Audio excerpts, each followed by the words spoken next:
भगवान श्री राम जब विश्वामित्र जी महाराज के साथ जा रहे हैं, वो बहुत ही विलक्षण वो स्वामी तुलसीदास जी ने दृश्य प्रस्तुत किया है। चाहते तो महाराज दशरथ से मांग सकते थे कि भाई राजकुमार जा रहे, युद्ध लड़ना है आगे चल करके राक्षसों के साथ, तो रथ दे दीजिए। पर विश्वामित्र जी ने कहा कोई रथ नहीं, मेरे साथ ये दो राजकुमार पैदल चल के जाएंगे। और क्या विलक्षण गोस्वामी जी का काव्य, एक एक शब्द का जो प्रयोग किया है। वे जब भगवान श्री राम की यात्रा का श्री गणेश होता है तो गोस्वामी जी पहला शब्द लिखते हैं कि कौन जा रहा है, उनका पुरुष सिंह दो वीर। ये कौन जा रहा है, उनका ये दो सिंह जा रहे हैं, पुरुष सिंह। परम पूज्य महर्षि तो सबसे बात कर लेते थे। महर्षि ने गोस्वामी जी से पूछा कि आपके पास कोई उपमा नहीं थी, आपने भगवान राम को सिंह बता दिया। सिंह का अर्थ आपको मालूम है? सिंह का मतलब शेर, और शेर का स्वभाव और प्रकृति क्या है? क्योंकि शेर तो, सिंह तो हिंसक होता है, आक्रमण करता है, स्वभाव से कठोर होता है। और संस्कृत साहित्य में ये विलक्षणता है। देखिए, आप लोग साहित्य का भी आनंद लेते हैं क्योंकि महाराज श्री की कथा श्रवण करते रहते हैं। ये सिंह शब्द कैसे बना है आप जानते हैं? संस्कृत में नैऋत्य व्युत्पत्ति व्याकरण का एक सिद्धांत है। ये हिंस शब्द से, हिंस की नैऋत्य व्युत्पत्ति से सिंह बना। जैसे अगर किसी व्यक्ति के लिए हम कहें कि व्यक्ति बड़ा तार्किक है, तो ये तर्क शब्द कैसे बना? तर्क शब्द की रचना बनी है कर्त के नैऋत्य व्युत्पत्ति से। कर्त को उलट दिया तो तर्क हो गया। तो सिंह कैसे बना? उन्होंने कहा हिंस की नैऋत्य व्युत्पत्ति से। तो इसका मतलब कि श्री राम हिंसक है, तो युद्ध करने जा रहे हैं, लड़ने जा रहे हैं, धनुष बाण हाथ में धारण किए। हम भगवान श्री राम की वंदना भी जब करते हैं तो पाणौ महासायक चारु चापम नमामि रामम रघुवंशनाथम, धनुष बाण धारण करके जा रहे हैं। तो भगवान श्री राम हिंसक है?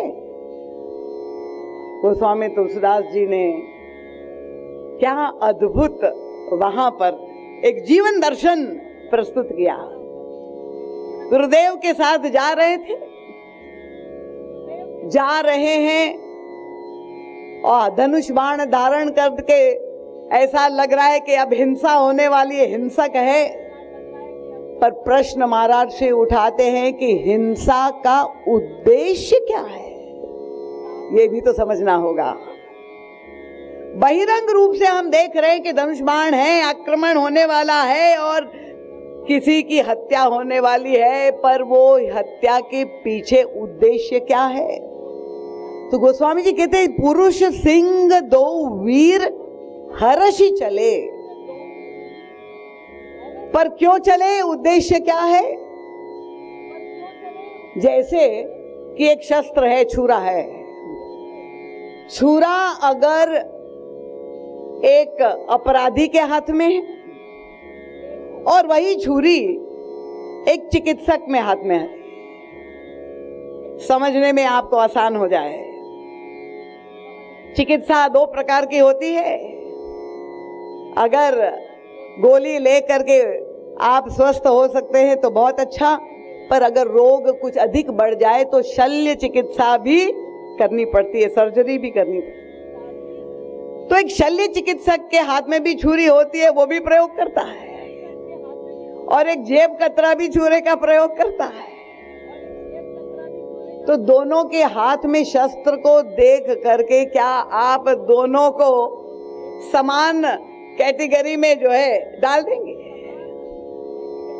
उनका नहीं नहीं, अगर कोई हत्यारे के हाथ में शस्त्र है तो उसको दंडित किया जाएगा, और एक चिकित्सक के हाथ में वही शस्त्र है तो आप जब उनके पास जाए, शरीर का कोई हिस्सा रुग्ण है, उसने आपका हाथ काट डाला, पैर काट डाला जो रुग्ण है, तो आपको ऊपर से उनको फीस भी देनी पड़ेगी। कहेंगे उन्होंने मेरा हाथ काट डाला। नहीं नहीं, हाथ नहीं काट डाला, उन्होंने उसके सारे शरीर की संरक्षा कर दी, शरीर को बचा लिया, इसीलिए उनको इनाम फीस देना पड़ेगा।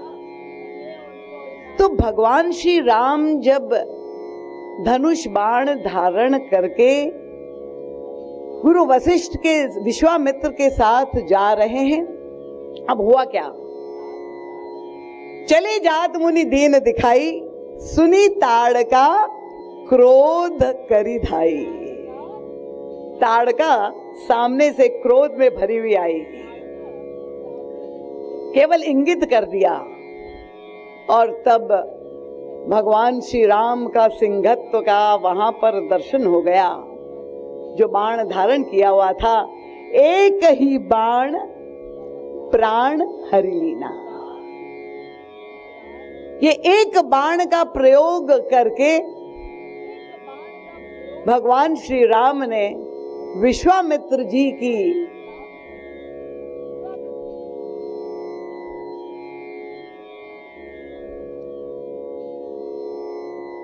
जो समस्या थी, तत्कालीन समस्या थी, उसका समाधान तो दे दिया, पर परम पूज्य महाराज जी कहते एक नवीन जीवन दर्शन संसार के समक्ष प्रभु ने रख दिया। क्या जीवन दर्शन दिखाई देता है? गोस्वामी तुलसीदास जी ने इसलिए, ये दोनों ही महापुरुष, चाहे विश्वामित्र जी हो चाहे वशिष्ठ हो, दोनों ने भगवान श्री राम को एक ही उपमा दी। विश्वामित्र जी भी जब प्रसन्न हो गए तो उन्होंने भगवान श्री राम को कहा, धर्म से तु पालक तुम ताता।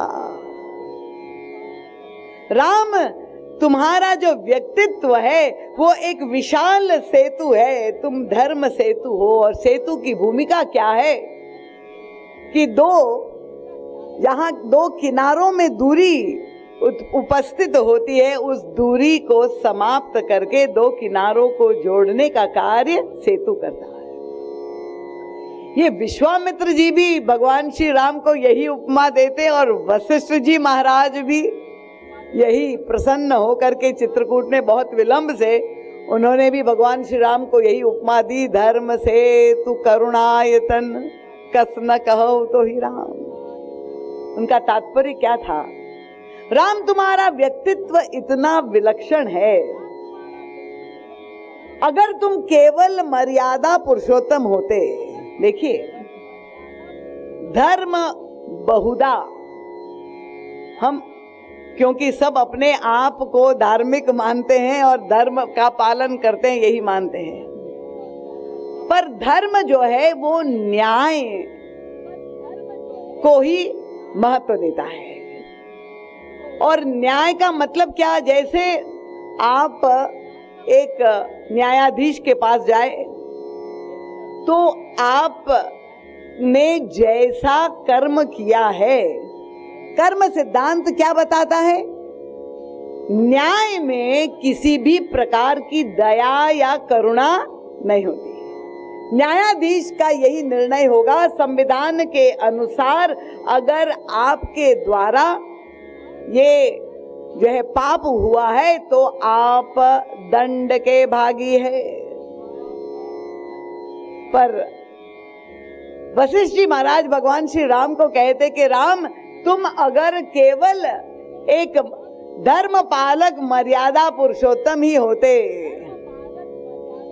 तब ये जो राम राज्य की स्थापना भगवान श्री राम के द्वारा हो पाई वह ना होती। उनका तुम जितने बड़े मर्यादावादी हो, उससे भी प्रबल पक्ष तुम्हारे जीवन का है वो है करुणा और दया का पक्ष है। और ये जो सामंजस्य है, एक और मर्यादा, न्याय और धर्म, और दूसरी ओर हृदय में करुणा और दया, ये भगवान श्री राम के व्यक्तित्व के द्वारा जो प्रकट हुआ, यही विश्वामित्र जी ने स्वयं अपनी आंखों से देखा कि जब ताड़का क्रोध से भर करके आई। अब देखिए, क्रोध तो हम सबको आता है, और कब क्रोध आता है, अक्सर मैं जब अपने शिष्यों के घर जाती हूँ, यही एक प्रश्न लेकर के आते, दीदी माँ कोई ऐसी उपाय बता दीजिए, हमारे पतिदेव बड़े क्रोधी है। परिवार का कोई, चाहे वो पतिदेव हो तो पत्नी के लिए इस क्रोध की समस्या का समाधान दे दीजिए। और क्रोध कब आता है, तो मानसकार गोस्वामी तुलसीदास जी ने तो यही मनोविज्ञान जो प्रस्तुत किया है, उनका क्रोध की द्वैत बुद्धि बिनु, द्वैत की बिनु अज्ञान। क्रोध किस पर आएगा? उनका जब द्वैत बुद्धि होगी अपने आप पर। देखिए, महाराज जी बहुत सुंदर दृष्टांत देते थे। कभी भोजन करते समय आपके दांत के द्वारा आपकी जिह्वा भी चब जाती है। दांत कभी नुकीले होते हैं और जिह्वा को काट डाला, केवल भोजन को ही नहीं, तो जिह्वा में कितना कष्ट होता है, रक्त भी निकलता है।